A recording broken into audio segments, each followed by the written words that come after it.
Vraiment, je me réjouis chaque année de vous retrouver et de participer à toutes ces discussions fort intéressantes. Alors vous allez voir, moi j'ai toujours un petit peu un regard un peu décalé. Le principe, c'est de commencer à plomber l'ambiance dès les 5 premières minutes, pour qu'après vous puissiez faire émerger vraiment des solutions géniales. Donc j'ai à chaque fois cette charge, merci, je te remercierai jamais assez. Donc, alors on va commencer par une petite... Alors moi j'ai été quand même interpellé par le titre. Je dois dire que j'ai mis quand même assez longtemps à comprendre. Voilà, donc la lecture est quand même pas tout à fait évidente. Donc je me suis déjà attaqué à hashtag médecine virtuelle. Donc je suis d'un autre âge. Je me suis posé pourquoi un hashtag finalement. Donc j'ai regardé un petit peu et je me suis renseigné. Et vraiment, il semble que c'est extrêmement important d'avoir un hashtag pour que les internautes vous trouvent ce concept, puissent faire un lien, s'interroger ensemble sur ce que ça sous-entend par différents avis. Donc c'est a priori une sémantique utilisée par les moins de 20 ans. Dans cette salle, j'en vois pas beaucoup, mais bon, c'est une phase d'ouverture quand même. Donc, enfin, quand même, j'ai quand même été chercher, et là, il va y avoir du job, parce que hashtag love, 1,5 milliard quand même. Hashtag médecine virtuelle, 111 000. Bon, alors on a fort à parier que la communication post-event va sûrement faire remonter le hashtag. Enfin bon, c'était juste... je ne suis pas une grande spécialiste des réseaux, mais il y a encore un peu de boulot. Non, ce qui va m'intéresser, alors effectivement, je suis médecin, mais j'ai surtout un parcours également de sciences politiques, et je voulais entamer en posant vraiment les notions sur la décentralisation d'un point de vue politique, pour avoir un regard un petit peu altitudinal, ce qui va permettre après d'intégrer toutes les solutions, puisque, comme dirait Thierry, on ne peut pas attaquer avec une solution si on ne connaît pas le problème. Donc j'essaye de me référer à ce qu'il m'enseigne tous les jours. Donc on va essayer d'attaquer les soins décentralisés en vous proposant 2 exemples qui ne sont pas du tout transposables. Enfin, bon, ils valent le coup d'être exposés et réfléchis. Et puis après, une piste. Voilà, alors, si on regarde bien, donc soins décentralisés, et vous l'avez mis avec un point d'interrogation. Alors, je ne sais pas, est-ce que c'est une interrogation sur le fond, sur la forme? Je ne sais pas, mais en tout cas, ce qui est clair, c'est que dans la littérature internationale, ça peut être défini, la décentralisation, comme l'accroissement des attributions et de l'autonomie d'acteurs périphériques par rapport au niveau central. Jusque-là, on est à peu près d'accord. Et le niveau central, visiblement, vous avez choisi de faire vôtre vis-à-vis de l'hôpital. Donc, hospitalo-centrisme. Mais pour une meilleure compréhension, il m'a semblé utile quand même à travers une analyse de la littérature, de voir les véritables contours et enjeux de la décentralisation et de vous les présenter comme tels. En politique, il y a 4 formes de décentralisation dans le monde. La déconcentration, la délégation, la dévolution et la privatisation.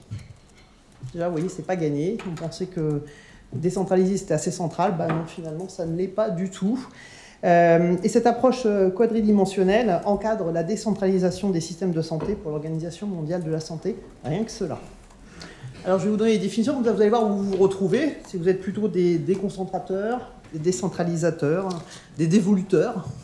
Voilà. La déconcentration consiste en une délégation de pouvoir à des niveaux territoriaux plus bas, au sein des gouvernements centraux et des agences centrales. Le pouvoir central décide toujours pour les affaires locales, mais décide sur place via des services implantés sur le territoire et non plus depuis le niveau central. Première définition. Est-ce que dans les solutions, il y a des solutions qui vont s'attaquer à la décentralisation? À vous d'y répondre. À la déconcentration, à vous d'y répondre ultérieurement. Deuxièmement, la dévolution. Alors ça consiste à confier des pouvoirs à des gouvernements territoriaux autonomes. Est-ce que les solutions présentées permettent cette autonomie?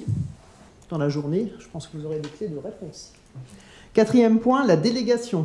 C'est le transfert des responsabilités de gestion étendues dans un domaine et pour des fonctions spécifiques à des organisations souvent qualifiées de para-étatiques qui agissent en marge de la structure administrative centrale. Là, on y voit un sacré champ d'action à ce niveau-là.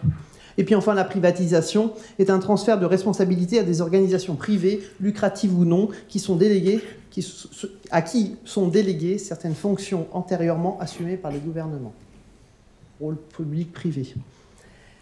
Alors, à l'heure du foisonnement des initiatives locales pour contrôler la fuite en avant des coûts de santé et les primes d'assurance, je ne vous apprends rien, vous avez dû recevoir, Je vous propose de prendre 2 exemples de décentralisation hospitalière envers les réseaux de soins locaux afin d'analyser s'il pourrait être une opportunité pour une nouvelle forme organisationnelle de la santé en Suisse. Premièrement, on a ce qu'on appelle les Primary Care Trusts, donc au Royaume-Uni, et deuxièmement, les réseaux locaux de services intégrés qui ont été mis en place au Québec, avec toutes les particularités en lien avec la structure gouvernementale et le choix de la stratégie de santé sanitaire qui a été fait dans ces 2 pays. Pour revenir pour les primary care, c'est la réforme de Mme Thatcher qui, au début des années 90, a souhaité une décentralisation économique et substituer les relations contractuelles assorties de mécanismes incitatifs aux relations de contrôle hiérarchique antérieures. C'est-à-dire faire le choix d'avoir des entités autonomes, à la fois sur un plan financier, à la fois sur un plan thérapeutique, on peut le dire, mais aussi dans la gestion de la qualité des services proposés. Donc ça, c'est une première option qui a été faite. Et ça a été accompagné, ça on le sait un peu moins, par une forte mise en production et mise en développement d'outils de médecine et de santé numérique. Ça n'a été rendu que pour ça, notamment pour le contrôle financier et le contrôle qualité. Après, le deuxième modèle, qui est aussi intéressant, donc il y a une certaine autonomie dans un NHS qui est quand même un peu contraint. Et le deuxième, c'est les réseaux locaux de services intégrés au Québec. Et là, je trouve ça extrêmement intéressant. Là, c'est des régies régionales qui ont été supprimées au profit d'une décentralisation vers des réseaux de soins intégrés. Et cette fois-ci, il y a la notion de pluralité. On n'est plus dans de la sectorisation professionnelle, on est dans de l'interprofessionnalité élargie et d'une gestion à 360 du champ des possibles, qu'il soit public ou qu'il soit privé. C'est une autre forme de décentralisation et qui nécessite, elle aussi, des outils spécifiques. Dans les 2 cas, les outils ne sont pas du tout les mêmes. Donc c'est aussi ça qui est intéressant d'avoir cette vision du champ des possibles pour ces 2 modèles. Donc mais la faiblesse de ces 2 modèles, enfin pour nous surtout, c'est qu'ils sont ancrés dans des systèmes nationaux de santé, incluant une décentralisation économique sur le mode du managed care, ce que nous n'avons pas à l'heure actuelle en Suisse. Donc, c'est pas tout blanc, c'est pas tout noir. Il faut savoir que la décentralisation politique en Suisse, c'est quand même pas facile. Mais peut-être que, parce que c'est pas arrivé jusqu'aux oreilles de nos politiques, qu'il y a quand même de sacrés avantages à cette décentralisation. Alors, je les ai repris. Alors, ceux dans la salle, il y en a qui ça va faire rire. Donc, c'est des écrits de M. Portela, parce qu'on a plusieurs élèves de M. Portela ici bas. Et qui lui a dit que vraiment il y avait des arguments en faveur de cette décentralisation. Premièrement, c'est la meilleure efficience dans l'allocation des ressources, car une meilleure prise en compte des préférences et besoins locaux. Donc visiblement, cet aspect local est plutôt porteur pour une bonne gestion globale. Une plus grande conscience par la population du coût des décisions collectives et meilleur éclairage de ses choix. Une meilleure efficience productive grâce à la capacité de se comparer et l'émulsion entre les territoires, une capacité d'innovation grâce au degré d'autonomie, une réduction du despotisme et meilleure légitimité démocratique, et enfin une promotion à long terme de la démocratie locale et de la capacité à gouverner. Les avantages ont donc été énoncés. Il faut savoir aussi que, bon, il y a quand même des désavantages aussi qui ont été montrés. Tout ce qui donne la liberté d'un côté produit un effet inverse. Et on peut, par exemple, recenser une iniquité des prestations dans les services existants entre les territoires. Ce ne serait-ce que par le fait que l'on ne peut pas forcément fixer ses objectifs en termes de recrutement de personnel de santé. Donc on témoigne d'une certaine iniquité, une absence de maîtrise des coûts.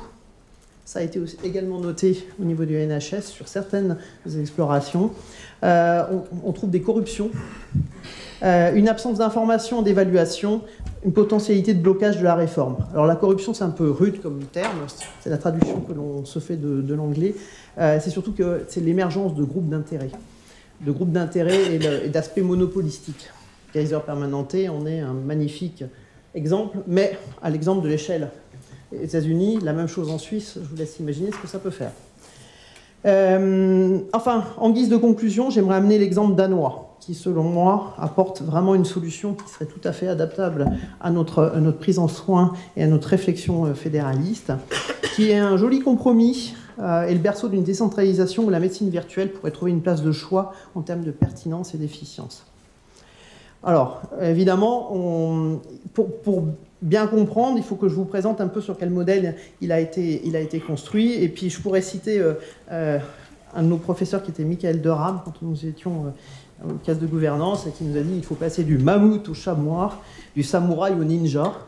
Donc, le modèle danois, pour moi, semble remporter voilà, prendre cet aspect.